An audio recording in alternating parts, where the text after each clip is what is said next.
meus segurados, sejam muito bem-vindos a mais um episódio do Se Segura, o podcast oficial da Hatch Seguros.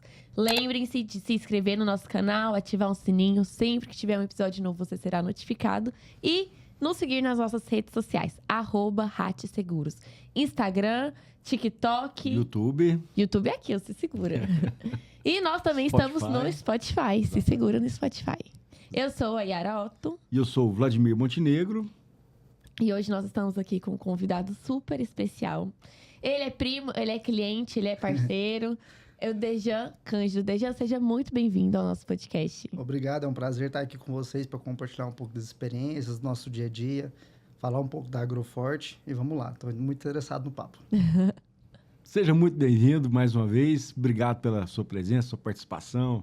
Dedicar o seu tempo ao nosso bate-papo aqui. E o tempo dele é valioso, viu? Porque é empresa, é esposa, é 3 meninos pra cuidar, não é? Não sei o que é mais difícil, né? São 3 meninos, se é a esposa ou se é o trabalho, né? Se fosse, ele entrava nessa cena. Assistindo daqui a pouco ainda. Vai ficar ruim pra você em casa. Mas vamos lá. Eu queria primeiro, cara, que você falasse da sua profissão. Você é engenheiro ambiental, né? A formação é essa mesmo, engenheiro ambiental. Sim, eu sou engenheiro ambiental e sanitarista, né, pela UFG. Só que hoje eu sou mais vendedor e gestor do que propriamente dito engenheiro ambiental. Eu uso muito das minhas atribuições, né, para o negócio, para vender o serviço. É um serviço muito técnico, né, então a gente precisa do conhecimento para vender. E hoje a gente está muito inserido no agro, né? Então acabou que eu tive que conhecer muito do agronegócio, coisa que eu não vi na universidade, né, na minha graduação. Mas hoje eu tenho que ter esse conhecimento, né, para poder atuar nesse mercado, né? Tão complexo. Deixa eu, então, já aproveitando. Eu sempre te atravesso, né? Não, pode falar. Vamos lá. Primeiro, o que faz o engenheiro ambiental? Me explica um pouquinho para a gente, porque é uma profissão nova, acho que tem uns 12, 14 anos no máximo aí de inserção no mercado. O que faz um engenheiro ambiental? Qual que é a importância dele para o agro, inclusive? Então, assim, até colocando do quão jovem é essa profissão, né?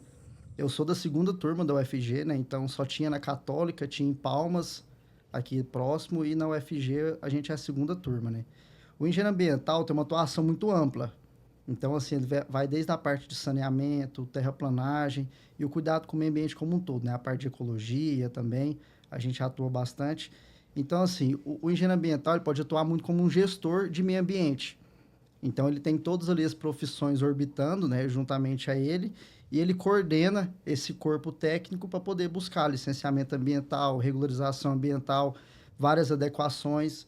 E aí tem muita questão de engenharia, né? Muito na parte de saneamento ali, a gente vai muito na parte de hidráulica, de tratamento de água, coleta e transporte de esgoto. Então, assim, é uma gama muito, muito grande, sabe? Lida com os licenciamentos também? Hoje, assim, a maioria dos profissionais da área de meio ambiente, né, de engenharia ambiental, estão inseridos nesse mercado do licenciamento ambiental. O Brasil, particularmente, ele tem uma legislação muito rígida no quesito meio ambiente, né? Então, assim, essa rigidez de legislação, ela traz essa burocracia que aí o engenheiro ambiental está envolvido. A gente sabe que tem que ter, mas hoje no Brasil é um cenário um pouco diferente do restante do mundo, né? Então, hoje o engenheiro ambiental lida muito mais com a questão do direito ambiental, com a parte burocrática, do que necessariamente dito com a engenharia, né? Então, tem que estar sempre nesse jogo aí, orbitando entre as duas coisas, né? E pode falar, então. Não, eu ia falar que é engraçado. Ele fala, é só a 2ª turma e tal. Porque eu lembro que quando eu comecei a prestar vestibular de trainee, o primeiro curso que eu passei foi engenharia ambiental, só tinha na PUC. E eu falei, gente, vou fazer o quê? O que faz engenharia ambiental? Eu nem tentei, nem fui, sabe? Mas, assim, eu entrei também sem saber muito o que fazia. Porque, assim... Por que você escolheu engenharia Eu sempre fui da área de exatas, né? Então, a minha tendência sempre foi para engenharia. Só que eu não queria tanto só engenharia. Eu gostava um pouquinho de biologia, um pouquinho de geografia. Então, eu fui mais pelas matérias que eu tinha afinidade do que necessariamente dito pela profissão em si, né? Porque, assim, era um mercado muito novo, né? Então, quem estava ali entrando na faculdade achando que sabia com o que ia trabalhar, não era bem esse cenário não, sabe? Agora, interessante é isso. Um mercado muito novo e demanda muita mão de obra, né? A gente percebe que as empresas hoje, elas têm dificuldade em contratar profissionais. Nós até conversamos sobre isso, né? Uma empresa que eu estava procurando um profissional da área, mas até hoje eles não encontraram esse profissional. Existe essa dificuldade mesmo. E olha que assim, tem a comparação com os grandes centros, né? Nos grandes centros você já tem dificuldade. Então, assim, igual a nossa empresa, a sede aí em Lusiânia, a gente está com muita dificuldade de mão de obra. Ou a gente está tendo que trazer de Goiânia ou de Brasília, a gente traz de outros estados também, porque realmente é uma mão de obra escassa, né? Tá. E sim, eu queria aproveitar também, você falou que estudou muito sobre o agro, né? Aproveitando aqui. O brasileiro, ele não costuma valorizar muito o que ele tem de melhor, né? De grandioso. E um amigo meu um dia, vendo aquela propaganda que tem na televisão, numa emissora, o agro é pop, o agro é isso, o agro é aquilo. O cara fala, o agro é isso tudo mesmo. Então, assim, explica aí para as pessoas o que é o agro, o que ele representa para o nosso país hoje. Se tem alguma coisa que dá orgulho para o brasileiro, eu diria que é o agro, né? A gente tem o agronegócio mais sustentável do mundo, apesar que é pregado que não, né? Mas, assim, essa questão de reserva legal, de área de preservação permanente, é algo que só tem aqui no Brasil. Então, a gente é muito pioneiro aí no plantio direto, no conservação de solo. E o agronegócio hoje representa 50% da exportação nacional, né? Então, assim, das 10 principais commodities do mundo, a gente é primeiro e segundo em 7, 8 delas. Pra você ter uma ideia, de a cada 10 copos de suco de laranja que é tomado na Europa, 8 vem de laranja do Brasil. Olha. Então, assim, não tem nada que a gente consegue exportar tanto, com tanta qualidade, quanto o nosso agronegócio, né? Fica um pouco fora dos grandes centros, né? Sai na mídia só esse tipo de propaganda, mas vem para cá também, né? Sim, sim. E nos últimos 3, 4 anos aí tem ganhado uma força maior, né? Tem ganhado um peso e tem se olhado para o agronegócio de uma forma diferente, né? Eu mesmo assim, eu até falo para os meus funcionários lá, né? A minha primeira botina eu fui colocar tem uns 4, 5 anos, né? Então eu não conhecia esse mundo do agronegócio. E depois que a gente vê como é que funciona mesmo, a gente vai se apaixonando pelo setor, sabe? E é interessante o seguinte, a gente fala assim de exportação, né, balança comercial, de PIB, mas tem a questão do emprego também, né? Quantidade de empregos diretos e quantidade de empregos indiretos também. E o avanço da tecnologia também, né? Eu acho que quando você iniciou, algumas coisas ainda não existiam, né? Mas a tecnologia chegou fortemente. Por exemplo, aliás, até existiam, mas incipiente aqui no Brasil. O uso de drone, né, na agricultura. Hoje é fortemente utilizado. Vocês já utilizam isso lá também? Vocês têm essas tecnologias lá? Como é que vocês fazem lá? Nós somos um entusiasta, né, dessa questão de drone. A gente começou a empresa em 2019. Desde 2019 a gente já faz muito trabalho com drone. Primeiro ponto, a topografia, né? Então a gente sai da topografia tradicional, né? Na faculdade eu aprendi a topografia com teodolito. Que é aquele aparelhinho. Então assim, bem rudimentar, né? Para fechar um perímetro era uma luta.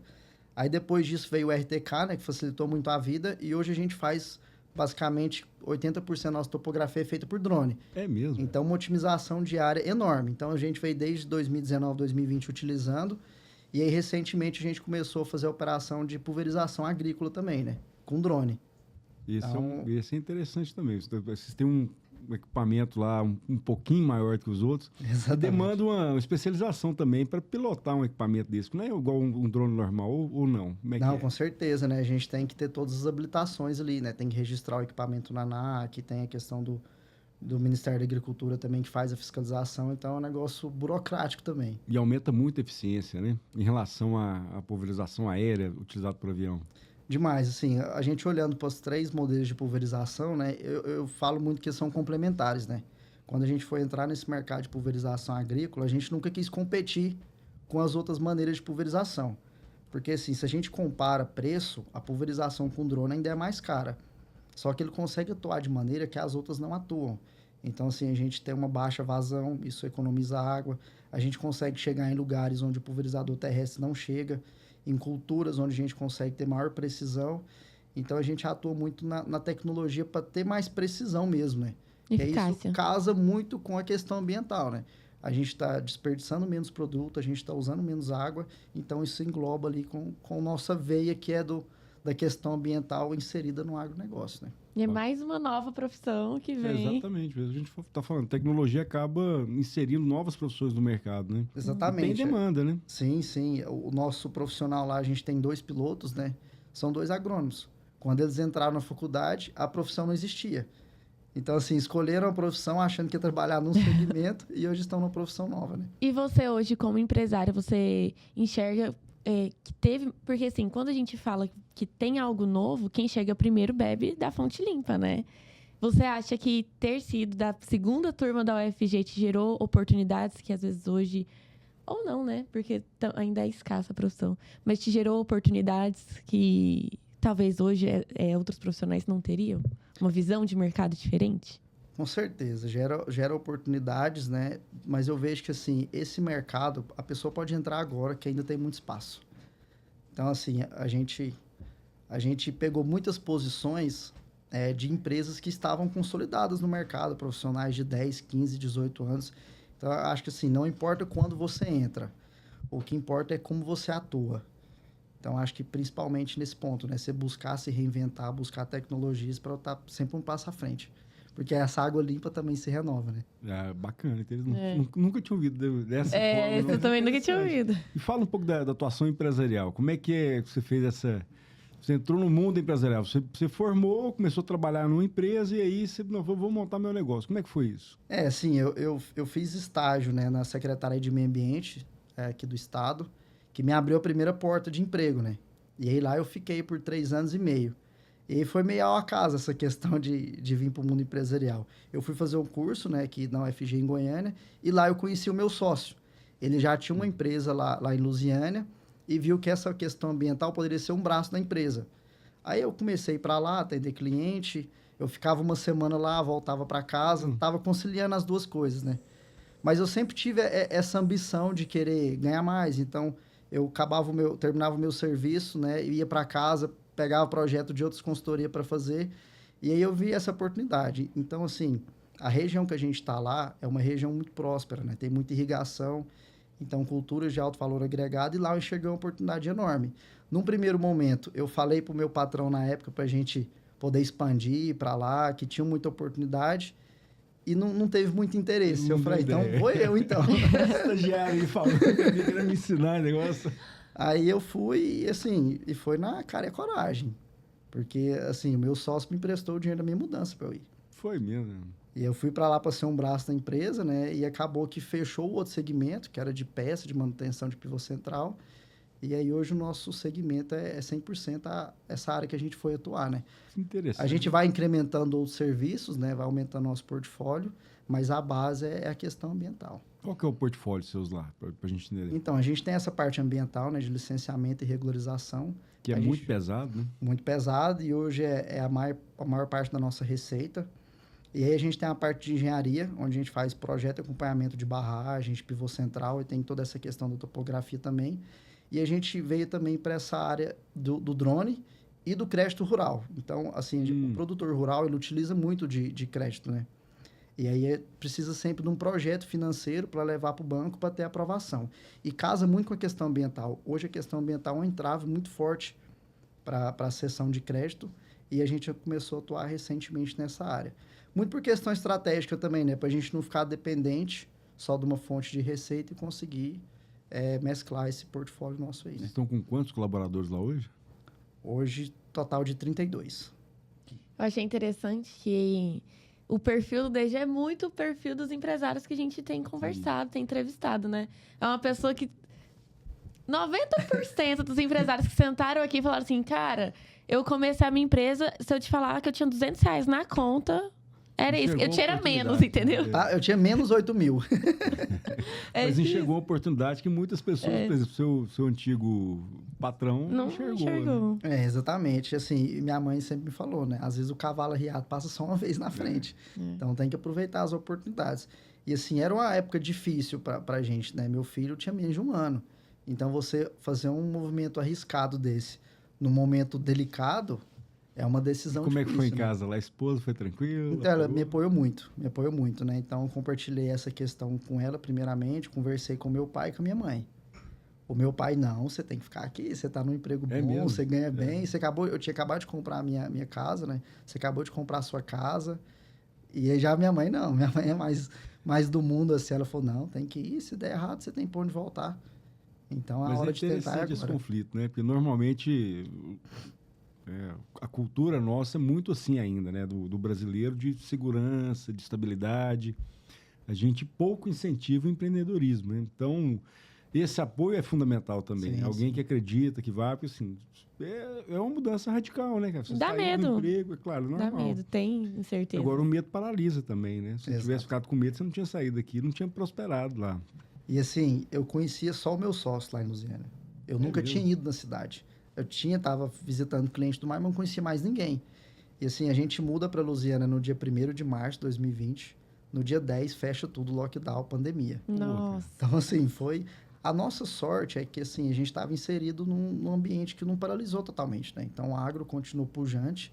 Era uma época de commodities em ascensão, então não afetou Não tanto. parou hora nenhuma. Afetou a questão social, né? Então, assim, a gente não conseguia sair, não fez amizade, conheceu só o pessoal do prédio ali, o que dificultou um pouco a adaptação. Teve a questão de não poder vir visitar os parentes, né? Então, assim, socialmente, foi uma época difícil. Mas foi para todo mundo, não tinha jeito também, né? Não tinha como fugir. E falando sobre sua atividade ainda lá, sobre o empresarial e sobre as vendas que você falou aqui, né? Isso me pegou muito quando ele falou coisa. Hoje eu sou muito mais vendedor. É outra coisa que a gente sempre escuta também. Eu acho que se a gente for desenhar o perfil do empresário, é uma pessoa que arrisca, que tá devendo e que é que vende. vendedor. Tá devendo, entendeu? Pra começar a empreender. Mas tem que ter coragem de fazer uma loucura assim Mas dessa. eu acho que essa coisa do tá devendo, do não ter dinheiro, é o que ajuda a impulsionar, a ter coragem. Eu tenho Eu acho não que sei se isso- você conhece, a gente tem até o dia, nós entrevistamos aqui um dia. Cara, o vendedor é o seguinte, ele tem que ter um boleto para pagar. Quanto maior, melhor. Porque senão o cara acomoda, fica quietinho. Quanto maior o boleto dele, melhor. Exatamente. Mas como é que é essa questão da venda aí? Você sempre foi vendedor também, não? Não, quando eu vou para Lusiânia, né? Quando eu fui para lá em 2020, eu e meu sócio dividimos.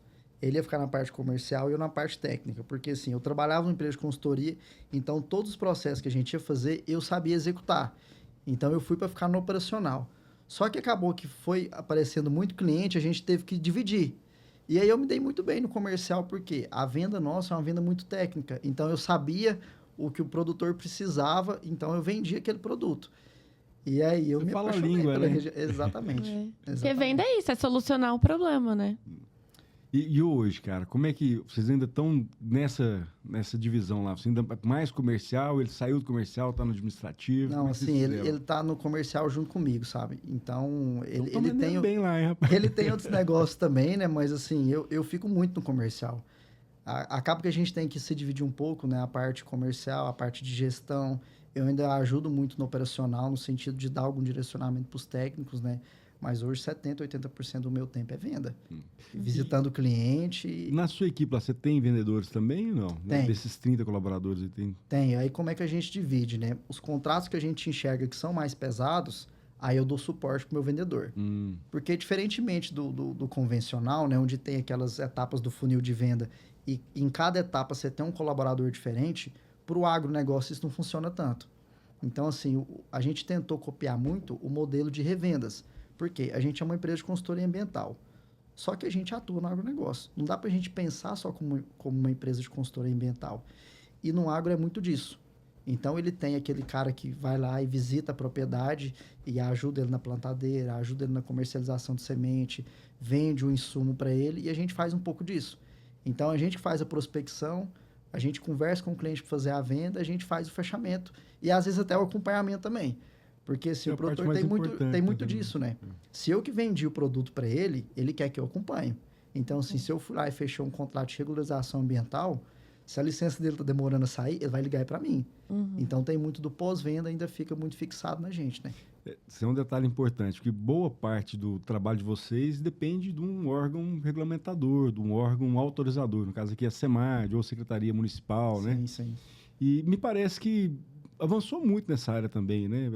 Implantaram alguns sistemas, modernizou. Como é que está hoje em dia a questão de licenciamento? Tá mais prático, menos burocrático? Como é que está isso aí? Avançou bastante. Então, em alguns aspectos, a gente teve muita celeridade. E, assim, só que deram com uma mão e tiraram com a outra, né? Porque, assim, está muito mais complexo. Então, o O requisito... nível de exigência O aumentou. nível de exigência, o requisito técnico, ele está muito maior. Mas a gente vê até oportunidade nisso, porque aí sobe a régua. Então, como a gente tem uma equipe Filtra, muito né? técnica, fica mais difícil para outros competidores, né? E você falou um pouco aqui também da questão do acompanhar ou assessorar o o agropecuarista, o agricultor na questão dos financiamentos, né? Na obtenção de recursos financeiros. Queria que você falasse um pouquinho sobre o ISD, né? Porque hoje é muito importante essa questão da sustentabilidade no agronegócio, Sim, sim. né? Principalmente na hora de você buscar um financiamento, buscar um recurso. Então, vai olhar lá não só os requisitos legais, né? Se você está cumprindo direitinho, se tem licenciamento ou não, mas o tal do adicional, né? O que mais você está fazendo para a comunidade, para a sociedade. Você acha que o empresário, o empreendedor, né? O cara que está lá no campo hoje, ele está preocupado com isso mesmo ou é pro forma? Como é que você enxerga isso aí? A gente tem todo o perfil, né? Tem de todo perfil. E assim, o primeiro que sofre a consequência quando ele não cuida do meio ambiente é o produtor. Então ele sabe que se ele não tratar bem a área dele, o filho dele não vai conseguir dar continuidade. E o Já tem essa consciência agronegócio, hoje? ele é muito de transição familiar. Então o cara vai preocupar se o filho dele, se o neto dele vai dar continuidade no negócio. E hoje, a própria secretária de meio ambiente não precisa fiscalizar tanto. Por quê? Os órgãos financeiros, né, as trades também de comercialização, já fazem essa fiscalização. Então, existe o rastreamento do gado, o rastreamento da soja. Existem muitos sistemas que conseguem ter esse indicativo de desmatamento, indicativo de falta de licenciamento ambiental. Então, hoje ele está quase que obrigado a se regularizar, sabe? Mas aí é que tá. Antigamente eu faço 10, 15 anos atrás, não é muito tempo assim, né? A gente dizia que para alguém ser penalizado, tinha que ter uma fiscalização, né? Então, o órgão ambiental tinha que ir lá, tinha que ter uma denúncia. Hoje em dia não precisa mais disso, né? Tudo satélite, basicamente, né? Basicamente assim. E assim, a gente tem também outros benefícios, né? Então, assim, o produtor que consegue uma certificação, ele consegue um bônus na soja dele. Por exemplo, no Banco do Brasil também, a partir do ano que vem vai ter uma linha de crédito diferenciada para quem tem uma certificação específica de questão ambiental. Então, o cara que se regulariza, além dele conseguir manter a atividade dele, ele vai ter esses bônus, né? Então, na hora de ele vender o produto dele, ele tem um custo um pouco melhor. Ali, exatamente, né? ele tem uma bonificação, pode chegar até a $3. Então, assim, $3 por saco de soja é muito dinheiro, né?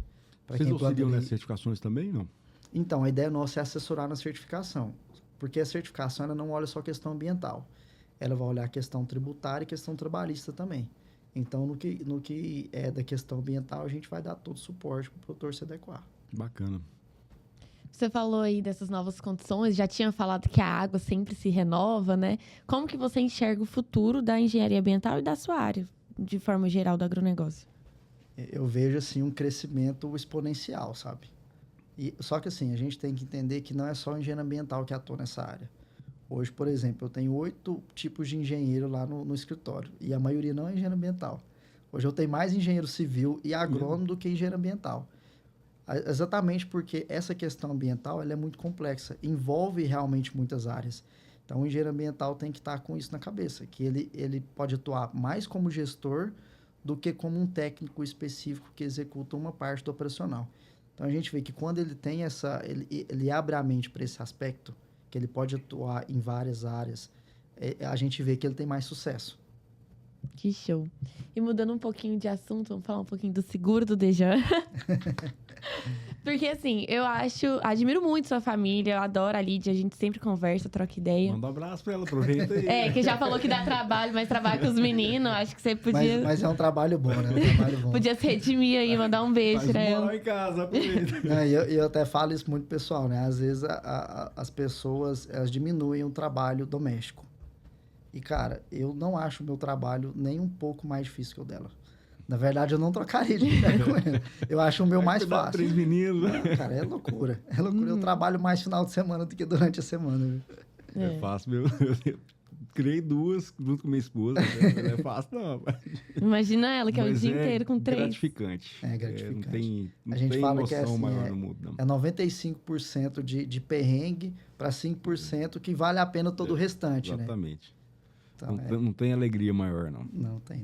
Tô concordando, mas nem tem filho.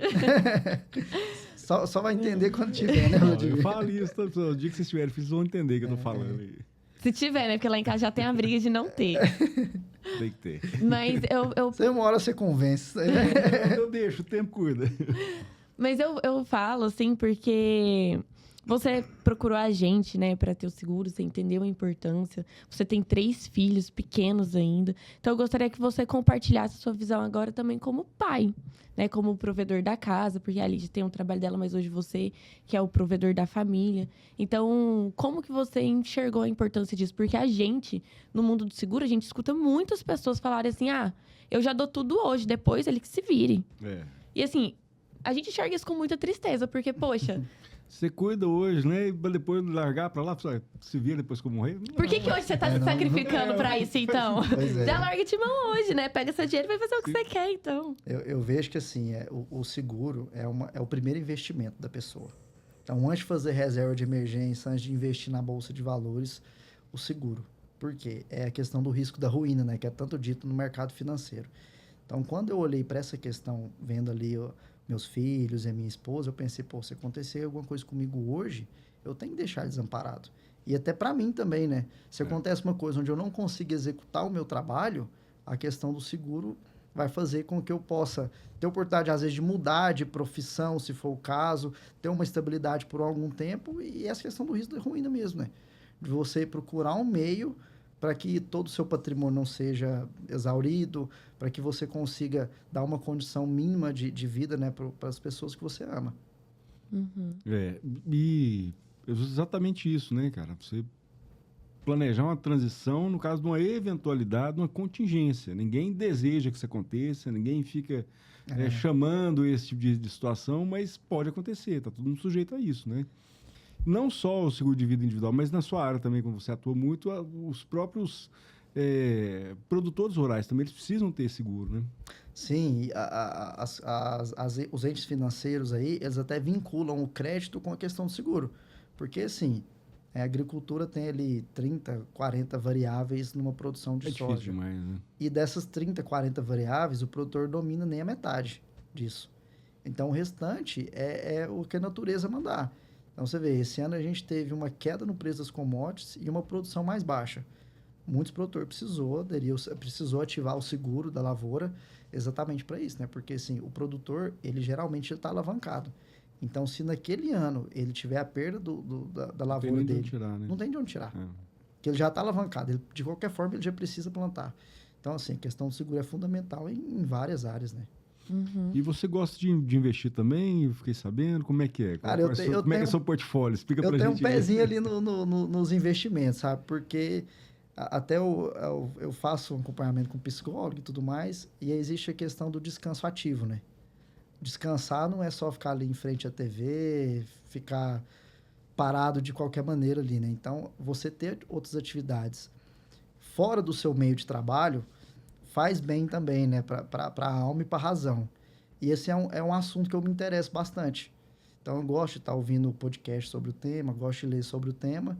E aí, assim, você lê alguma coisa e colocar em prática é muito mais gostoso. Não. Ninguém assume day trade, não. E eu não, nunca fiz isso.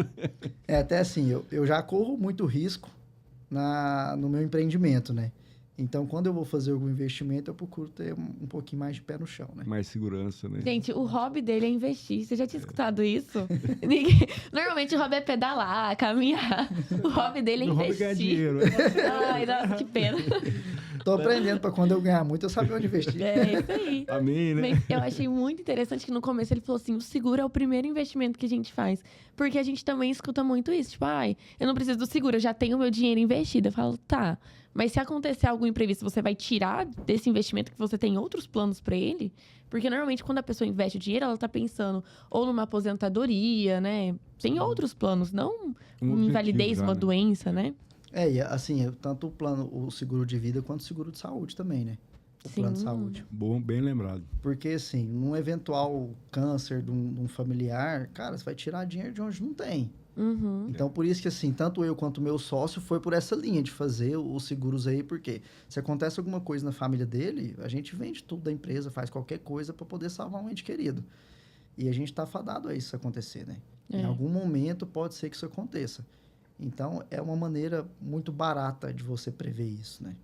Sim. E você comentou aqui também sobre acompanhamento com psicólogo. Como é que surgiu isso aí para você? O Yara fez também, ela disse que tá de alta, mas todo mês vai lá. Mentira! Nossa, gente. Eu recebi alta em janeiro, não vou desde janeiro. Ele fica falando isso. Daniela, responde se é verdade ou não. É porque eu encontrei com ela uma vez que ela me convidou pra ir no evento. Ele falou, ai, tá indo ver Todo psicóloga, mês vai não tinha lá. levado alta. Tem nada a ver. Eu acho, assim, isso começou de ouvir, assim, eu sou entusiasta, né, de podcast, igual eu tava falando para vocês fora do ar, e a gente vê muito falar disso, né, de saúde mental, e é um negócio que todo mundo precisa fazer. Não é só coisa de doido, né? Todo mundo precisa fazer. Eu Todo gostei mundo disso. precisa Eu fazer. gostei disso. Eu não consigo Principalmente ter os dois, gente. Principalmente os doidos. Eu não consigo ter tanta regularidade, né? É difícil encaixar na agenda aí, mas sempre que eu posso, eu faço. Então, tem momentos que eu consigo fazer a cada 15 dias, aí tem um hiato ali de 2, 3 meses, e logo eu retomo novamente. E você sentiu alguma diferença quando você começou? Compartilhe um pouco pra gente. É uma série de que coisas, sim. porque quando você está cuidando da sua saúde mental, você vai cuidar da sua saúde física, você cuida da sua alimentação, você dorme melhor. Então, assim, isso acaba que você vê diferença em tudo, né? Uhum, E acaba que quando você para com alguma das coisas, as outras vão caindo também. uhum. Mas essa questão de ter controle emocional, principalmente para atuar com as crianças, me ajudou bastante. Ah, com as crianças. Eu ia falar das empresas. Ele com as crianças. Cuidar de Mas- 32 funcionários é muito mais Mas é- fácil que cuidar de 3 crianças. Pois é, mas é bacana. Você é muito jovem, você foi pai muito jovem também, assim como eu. E realmente não está preparado para ser pai. Né? Você Nem pra ter empresa. Mas empresa é até mais fácil, eu acho. Sim, Pelo sim. seguinte, você tem ali série de livros, para ser pai também, né? Tem uma doutrina vasta aí que ensina. Mas a prática é muito diferente, né? Você ser pai ali. Então, e principalmente hoje em dia, a gente percebe que a nossa geração, né, que criou essa geração agora, foi muito complacente. Então, a gente percebe que os jovens estão vindo aí não tem muita casca, igual a gente tinha. Eles não sabem muito lidar com adversidade, com o não. Isso tem gerado um problema na sociedade. Então, acho que é importante principalmente esse cuidado que você tem com a sua mente para poder lidar com os seus filhos, para educá-los melhor, né? Exatamente. E você tocou num ponto interessante, que é essa questão da mudança geracional, né? A gente tem vários pontos onde essa geração aí que está hoje com 20 e poucos anos, até 30 anos, que é quem está inserido no mercado, ela tem umas qualidades em relação às gerações anteriores, mas tem umas questões diferentes, né? Então, essa questão da casca, eu acho que do trabalho duro em questão de horas, é um pouco diferente das Bem gerações diferente. anteriores, mas essa questão do trabalho duro das gerações anteriores, que talvez exagerava, isso trouxe algumas doenças psicológicas também, né? Então, Mas todo mundo sobreviveu, tá aí, trabalhando, cara. Então, acho que esse equilíbrio, ele vem fazendo bem para a sociedade como um todo, mas tem muita coisa para ser cuidado, né? E eu imagino que para as próximas gerações vai ter mais problemas ainda. Esse convívio mais com tela, o acesso a uma informação que a gente não sabe se é verdadeiro ou não, isso é um desafio enorme para os pais, né? É uma preocupação nossa lá que toma um pouco do sono. Né? Exato, é E- fato. E eu acho que uma das grandes diferenças é até a terapia, né? Porque essa geração mesmo do meu pai tinha muito disso. Ai, psicóloga é pra doido. Nossa, pra que você vai nisso? Vai convencer um Ai, permidão que aí num drama. psicólogo, ele pensou? Nossa, você tá tão dodói, meu Deus, que Vai. dramática. O psicólogo meu era estádio, sei lá, xingava, acabou. É, então, e a Daniela, essa psicóloga que ele falou aqui, ela veio aqui, a gente entrevistou ela e ela é especialista em empresários, né? Ela atua muito com empresários. E ela fala da importância da psicologia, de fazer a terapia para lidar com as diferenças das pessoas, das personalidades das pessoas. Porque não só das gerações também, mas do jeito de lidar com certas situações, com conflitos, né? Porque gerir criança é gerir pessoas também. Você falou de ser Sim, sim. filho, mas gerir uma empresa, você tá gerindo uma pessoa do mesmo jeito que você tá gerindo um seu filho, né? Às vezes com o filho você erra a mão porque você tem mais liberdade. Com o funcionário você não pode ter tanto. Mas muitas vezes o colaborador ele faz pirraça também, igual o menino, né? Vai achar um ou outro ali, vai dar um trabalho igual criança. E a terapia é importante porque ela te ajuda a lidar com isso, né? A se entender do porquê que eu tô bravo por essa pessoa estar agindo assim. Como que eu posso falar pra essa pessoa me compreender bem também, né? É igual assim, até quando a gente vai escolher líderes, né, dentro da empresa, a questão emocional é a que mais pega. Talvez a gente faz escolhas técnicas que a gente se arrepende depois, porque a gente tem que olhar primeiro a questão emocional. Como é que aquela pessoa lida com os outros colaboradores, como é que é a saúde emocional dela, se ela tem um autocontrole, se ela tem um autoconhecimento, e tudo isso aí, a terapia ajuda muito. É tudo coisa que a personalidade da pessoa traz, mas pode muito bem ser construído, tanto com estudo quanto com a terapia também, né? Tem um ditado antigo que a gente diz o seguinte: a gente contrata pelo conhecimento, pela capacidade e demite pelo comportamento. É fato isso daí. Porque a pessoa, quando você vai contratar, você vê o currículo dela, o que ela aprendeu, né? O que ela sabe, mas na hora de mandar embora, é porque não sabe relacionar com as pessoas, tem inteligência emocional. E a gente fala tanto de inteligência emocional e a gente não tem também, né? Exato. Não, Pratica pouco. E é uma luta sem fim, né? É sempre você tem um degrauzinho ali para estar subindo. E esse tipo de situação, esses ditados antigos aí, a gente só aprende na prática. Então, depois que você começa a contratar, que você começa a ver que você errou em uns pontos, você acertou em outros. E não só a questão da contratação, né? O próprio plano de carreira, como é que você promove alguém, como é que você muda alguém de posição. Tem que ter muito essa análise comportamental e não só técnica, né? E vocês têm uma equipe de RH lá ou vocês contratam? Como é que eu tenho, assim, a gente tem até uma estagiária de psicologia que auxilia nessas questões, faz análise comportamental e tudo mais. E assim, aí a gente tem um braço direito nosso lá, que é o coordenador administrativo, que cuida tanto da parte financeira quanto dessa questão. Então, assim, a entrevista nossa, ela é longa. A gente olha muito para a questão comportamental, pergunta sobre os hobbies das pessoas, pergunta em episódios onde ela passou por momentos difíceis, como que ela reagiu. O currículo é o primeiro filtro, porque a gente tem muito questões técnicas. Dos 32 colaboradores ali, a gente tem mais de 20 engenheiros. Então, o quesito técnico é muito importante, pelo menos a base, né? Uhum. Mas a questão comportamental, ela... Só que é uma questão também que é muito difícil você pegar só na entrevista. O cara, assim, treina, né? Treina. Tem como ele burlar ali. Apesar que hoje em dia tem muita gente fundo de entrevista, viu? Nossa. A pessoa às vezes não faz o básico, cara. Não faz o básico, não estuda sobre a empresa que está lá na entrevista.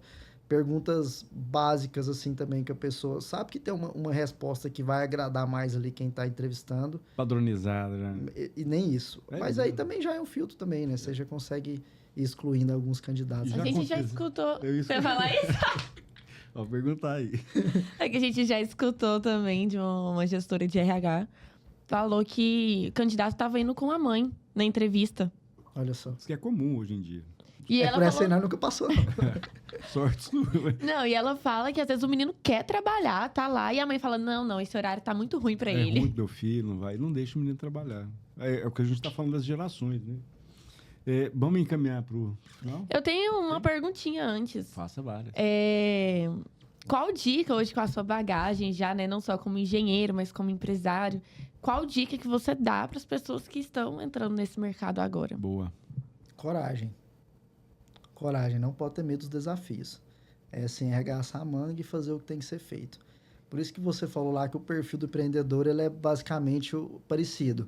Porque tem muito essa questão de venda, né? Acho que a venda, ela soluciona a maior parte dos problemas da empresa, porque traz recursos para dentro. Você não faz nada sem o recurso financeiro, né? A gente tem aí uma parcela mínima que tem startup, onde o cara consegue recurso fora, da curva, mas né? ele também tem que vender o peixe dele. Ele também tem que ir lá fazer o seu pitch de vendas lá e convencer um investidor a colocar dinheiro na empresa. Então, assim, tem que olhar com muito cuidado para essa questão de venda. E quando você vai tirar a empresa do 0 para o 1, né?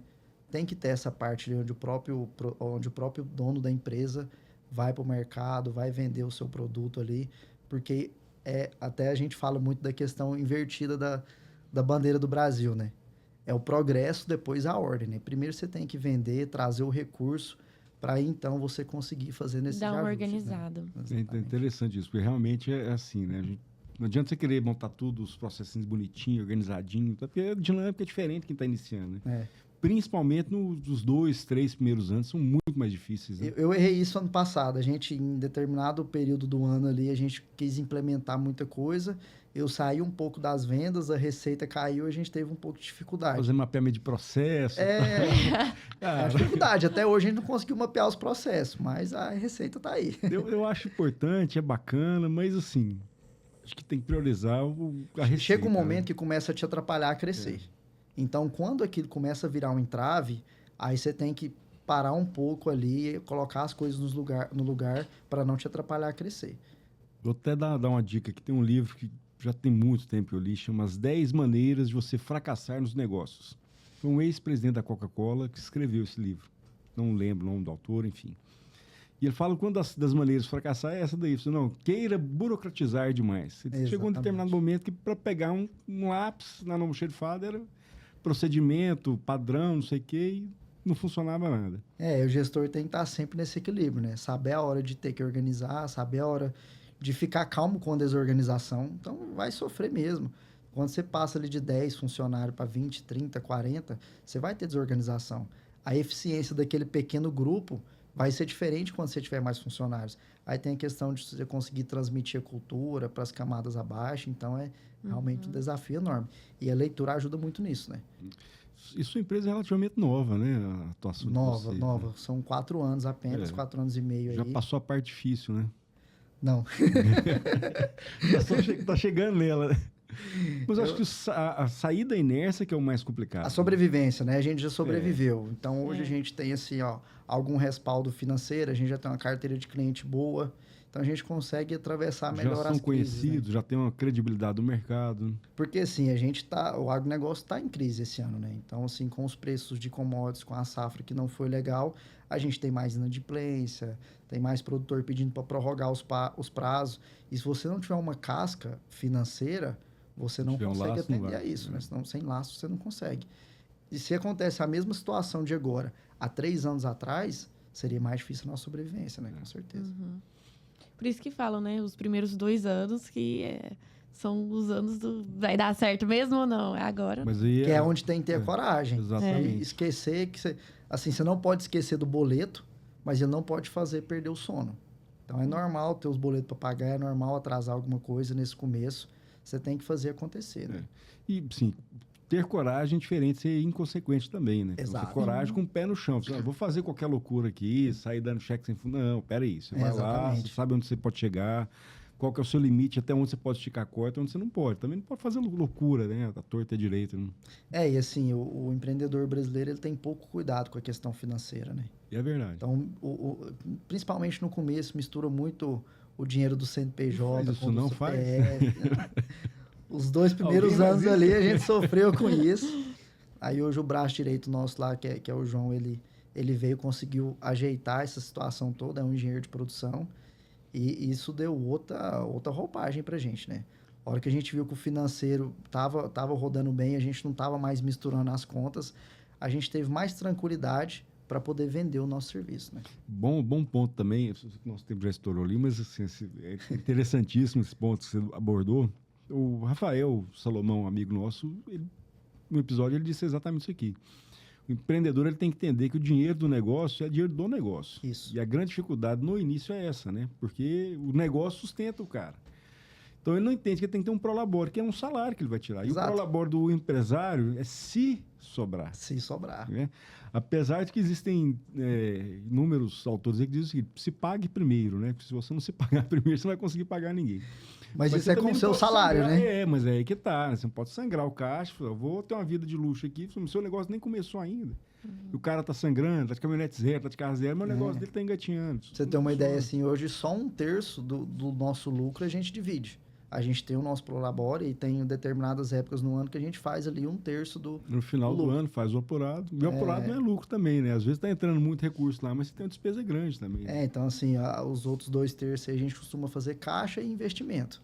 Porque dessa maneira a gente tem uma saúde financeira e não tá toda hora sangrando o caixa, né? Boa dica. Que legal. E quem quiser encontrar vocês nas redes sociais, quiser encontrar o Dejan, como é que faz? A sua empresa, encontrar você, como é que é? Tem Manda arroba ali pro pessoal. o Instagram nosso, né? @Grupo Agroforte. E o meu aí é @Dejan Oliveira.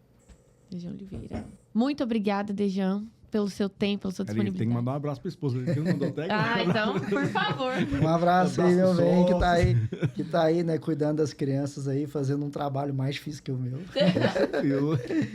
Um abraço aí pro pessoal da empresa aí. A gente veio aqui falar um pouquinho, né, de como é o nosso dia a dia, como é que chama a seu empresa sócio? funciona. Gilberto.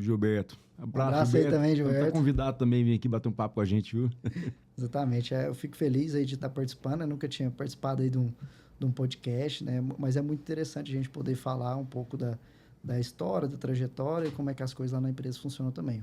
Agradeço imensamente aí ao convite e foi um prazer estar com vocês. E já está convidado para outros episódios também, nós vamos fazer outros contigo aqui. A gente tem muito assunto para tratar ainda, é isso? Isso. Passou rápido o tempo, né? Passa muito rápido. O Jefferson tá ali apertando a gente, nosso diretor artístico ali. E assim, Dejan, você é uma pessoa que a gente sempre comenta lá em casa, né? Uma pessoa que a gente admira muito porque a gente conhece a sua história. A gente sabe de onde você veio, a gente conhece a sua família. A gente vê tudo que você está construindo. Então, assim, você é realmente uma pessoa que a gente admira. Muito obrigado. É um exemplo que a gente tem. A gente sempre comenta lá em casa, né? Então, assim, obrigada por confiar na gente também, né? Essa segura com a gente, por confiar no nosso trabalho e por disponibilizar seu tempo e estar aqui compartilhando sua história também com o pessoal. Muito obrigado e até a próxima. Então. Obrigado. Então, mais uma vez também agradecer sua participação, sua presença. Já deixar o convite para próximos episódios, próximas participações aqui. Sim.